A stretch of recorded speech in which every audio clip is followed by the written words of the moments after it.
क्योंकि नए शहरों में जितनी भी आबादी आ रही है, जितने भी युवा आ रहे हैं, जो अलग अलग कंपनियों में काम कर रहे हैं, उनके अपने सपने हैं। वो अपनी नौकरी के साथ साथ परिवार का गठन करते हैं और अपने सपने बुनते हैं, और उनके ज़्यादातर सपनों में जो सुविधाएं होती हैं वो बैंक के भरोसे होते हैं। चाहे वो घर की नई गाड़ी हो, या फिर बाइक हो, या फिर उस घर के अंदर रहने वाला सामान हो, या फिर एक छोटा सा फ्लैट हो, छोटा सा घर हो, सब कुछ बैंक के भरोसे चलता है। लेकिन बैंक का भी ये रास्ता बेहद सकरा होने जा रहा है। तो अब उस युवा या शहरों में पहुंचे उस व्यक्ति के सपनों में मुश्किल का जो काउंटडाउन है, उसको मैं समझा देता हूं।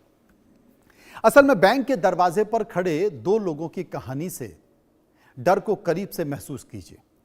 मान लीजिए कि मिस्टर ए का सिविल 790 है, वे सुरक्षित हैं, लेकिन असली खौफ मिस्टर बी के चेहरे पर आता है, जिनका सिविल स्कोर 680 है। पिछले यानी कि अतीत में सिर्फ 2 या 4 दिन की देरी से उनकी ईएमआई किश्त भरी गई। अब वो जो 2-4 दिन की लेट ईएमआई किश्त उन्होंने जमा की थी, वही किश्त उनके गले का फंदा बन जाएगी। नए ईसीएल नियम के तहत बैंक जैसे ही मिस्टर बी को लोन देने की सोचेगा, बैंक को अपनी तिजोरी से एक बड़ा हिस्सा, बड़ी रकम रिजर्व फंड के तौर पर रखनी होगी, वो लॉक करनी होगी। मिस्टर बी का लोन, जो लोन बैंक है, वो लोन बैंक एक आर्थिक बोझ बन चुका होगा बैंक के लिए, और बैंक इस बोझ को कभी हंसकर तो स्वीकारेगा नहीं। आप सोचिए, बैंक बहुत आसानी से आपको इतना रिस्क तो नहीं लेगा कि भाई मैं इसको ये लोन दे रहा हूं और इस लोन के एवज में कभी ये नुकसान हो सकता है, तो इतना पैसा मैं अलग से रख लूंगा। भाई इससे अगर इस तरह से अगर बैंक बहुत लंबे या ज़्यादा ब्याज दे रही है, तो ज़्यादा पैसा रिजर्व के तौर पर रखना पड़ेगा, उसकी सूचना आरबीआई को देना पड़ेगी। तो जो बैंक का बिजनेस है, इससे वो भी तो बाधित होगा। बैंक जो कमाई करता है, उससे उसकी कमाई भी तो प्रभावित होगी। तो बैंक क्या करेगा? इस तरह की बाधा से बचने की कोशिश करेगा। अपनी कमाई जो उसकी उलझन हो रही है, जो रुक रही है, उससे बचेगा, आपको लोन देगा ही नहीं। लेकिन महंगे कर्ज का जो जानलेवा फंदा है, उसको समझ लीजिए। अब मैं आपको एक और उदाहरण देता हूं, इस उदाहरण से समझिए। उसमें आप ये जान सकते हैं कि मिस्टर ए यानी कि 730 से सिविल ऊपर, मिस्टर ए की हालत ठीक है, लेकिन मिस्टर बी ईएमआई चुकाने में गड़बड़ कर देते हैं। इससे जब बैंक मिस्टर बी जैसे हाई रिस्क ग्राहकों को लोन देते हैं, तो मजबूरी का जो फंदा है वो फंस जाएगा। वो उनका खून चूसने में कोई कसर नहीं छोड़ेगा। कम सिविल स्कोर वाले 62% लोगों को डराने के लिए बैंक के पास जो तीसरा रास्ता है, वो है दंडात्मक ब्याज का, इंटरेस्ट का। बैंक आपसे आम लोगों के मुकाबले दुगना या फिर तिगना ब्याज वसूलेगा। यानी कि अगर एक साफ सुथरे रिकॉर्ड वाले लोन 8% पर मिल रहे हैं, तो आपको वही लोन 12 या फिर 14% पर मिलेगा, जैसा कि इस देश में कई प्राइवेट बैंक करते हैं। यह बढ़ा हुआ ब्याज आपकी जिंदगी की कमाई को ईएमआई के दलदल में धकेल देगा। खराब सिविल की सजा अब सिर्फ लोन रिजेक्शन नहीं है, बल्कि कर्ज का वो जानलेवा फंदा है जो आपकी आने वाली पीढ़ियों को भी कंगाल बना सकता है। इसलिए बैंकिंग सिस्टम में मिस्टर बी के लिए अब रास्ते बेहद कठिन होने जा रहे हैं। कर्ज का ऐसा दलदल जो कि इनकी पीढ़ियों को भी परेशान कर सकता है, यह रास्ता अब और कड़ा होने जा रहा है, मुश्किल होने जा रहा है, या बड़ा पथरीला होने जा रहा है। अब असल में जो फाइनेंशियल जो वित्तीय चरित्र है, उस वित्तीय चरित्र के डिजिटल वारंट को समझिए।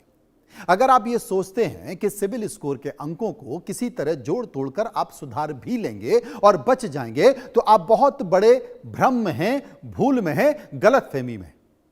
अब बैंक आपके सिविल के भी आगे जाकर, अब देखिए अब क्या होने जा रहा है। बैंक आपका सिविल स्कोर, पहले क्या होता था कि आप बैंक के पास जाते हैं, लोन लेते हैं, तो आप अपना सिविल स्कोर देते हैं, तो मेरा सिविल स्कोर तो बहुत अच्छा है। लेकिन अब बैंक क्या करने जा रहा है?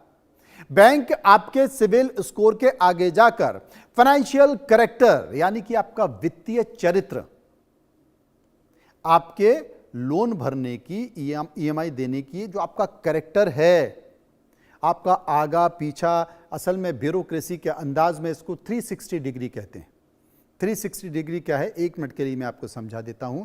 किसी भी आईएएस अधिकारी की जब केंद्र सरकार में पोस्टिंग होती है, राज्य के आईएएस अधिकारी, आईपीएस अधिकारी, आईएफएस अधिकारी है, कर्मचारी हैं, जब वो केंद्र के डेपुटेशन सिस्टम में आते हैं तो फिर वो 360 डिग्री का सत्यापन करते हैं। यानी कि वो आपके ड्राइवर से भी पूछ सकते हैं ये साहब कैसे हैं, आपके पड़ोस में रहने वाले साहब से भी पूछ सकते हैं कि ये साहब कैसे हैं, आपके रिश्तेदारों से भी पता कर सकते हैं, आपकी जासूसी कराते हैं, आपके किराना वाले से भी पूछ सकते हैं, आपके घर में जो बाई आती है झाड़ू पोंछा करने के लिए उनसे भी पूछ सकते हैं, आपके बैचमेट से भी पूछ सकते हैं, आपके पड़ोसियों से भी पूछ करते हो, जहां आपकी पहले पोस्टिंग रही है वहां के कर्मचारियों से भी पूछ सकते हैं। यानी कि ये 360 डिग्री सत्यापन होता है। बैंक अब वही आपका वित्तीय चरित्र जो है उसका पूरा पोस्टमार्टम करने जा रहे हैं।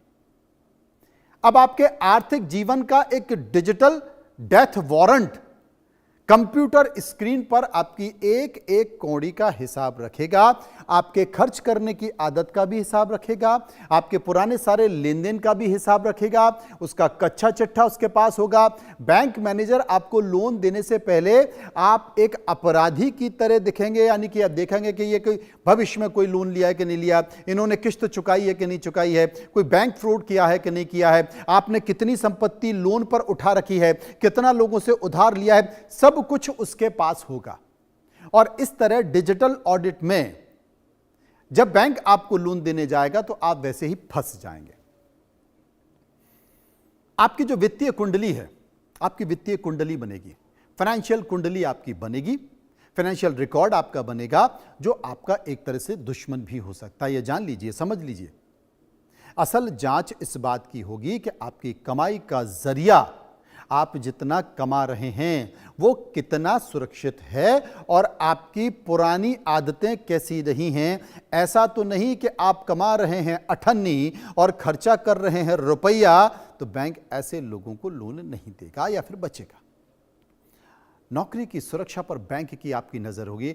यह जो नया नियम और आ रहा है यह और ज्यादा खतरनाक है। आपको पता है कि देश में रोजगार है नहीं, बहुत मुश्किल से मिल रहे हैं, और जो लोग नौकरी कर रहे हैं वो बैंक के पास लोन लेने जाएंगे। देखिए उनके सामने अब क्या चुनौती आने वाली है। यानी आपकी पूरी जो नौकरी है, आपकी जॉब है, आपकी जॉब की सुरक्षा ही आपके लोन की सबसे बड़ी दुश्मन बनने जा रही है। लोन की फाइल देखते ही बैंक सबसे पहले यह जांचेगा कि आप किस सेक्टर में काम करते हैं। अगर आप किसी ऐसे आईटी, मीडिया, रिटेल सेक्टर में काम कर रहे हैं जहां पर मंदी का साया है, जिसे आर्टिफिशियल इंटेलिजेंस यानी कि एआई की तकनीक तेजी से निगल रही है, तो आप यह समझ लीजिए कि आपकी फाइल सीधे कूड़ेदान में डाल दी जाएगी। आपकी आज की 1.5 या 2 लाख रुपए की सैलरी भी बैंक के लिए रद्दी के कागज के बराबर होगी। बैंक आपके भविष्य के रोजगार संकट और छटनी के डर को पहले से ही भांप चुका होगा और आपकी फाइल पर लाल स्याही फेर देगा, क्योंकि बैंक आपके भविष्य की असुरक्षा को भांप जाएगा और बैंक रिस्क लेने के मूड में बिल्कुल नहीं होगा, क्योंकि जो भी व्यक्ति इस तरह की जो रिस्क वाली जॉब है वो बैंक लोन देने से बचेगा। अब किश्तों और आमदनी का जो असंतुलन है, वो असंतुलन क्या है उसे समझिए।